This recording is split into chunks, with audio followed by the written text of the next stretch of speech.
ಜಗದ್ಗುರು ಶ್ರೀ ಮೌನೇಶ್ವರ ವಚನ ಮಾಲಿಕೆ ಸರಣಿ ಸಂಚಿಕೆ.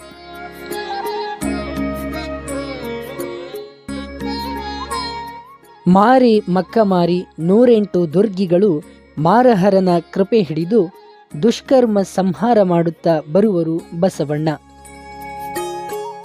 ವಚನದ ಭಾವಾರ್ಥ.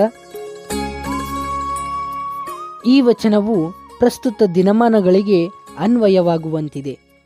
ಲೋಕದಲ್ಲಿ ನಡೆಯುತ್ತಿರುವ ದುಷ್ಕರ್ಮವನ್ನು ನಿಲ್ಲಿಸಲು ಮಾರಿ ಮಕಮಾರಿ ದುರ್ಗಿಯರಂತಹ ಉಗ್ರ ದೇವತೆಗಳು ಶಿವನ ಆಜ್ಞಾನುಸಾರ ಹುಟ್ಟಿ ಬರುವರು. ಖಿಲವಾಗುತ್ತಿರುವ ನ್ಯಾಯ ನೀತಿ ಧರ್ಮಗಳನ್ನು ರಕ್ಷಿಸಲು ಜನ್ಮವೆತ್ತಿ ಬರುವರು ಎಂದು ತಿಳಿಸುತ್ತಾ ಮುಂಬರುವ ಕೆಡುಗಾಲದ ದಿನಗಳ ಕುರಿತು ಈ ವಚನ ಸಂಕೇತಿಸುತ್ತಿದೆ.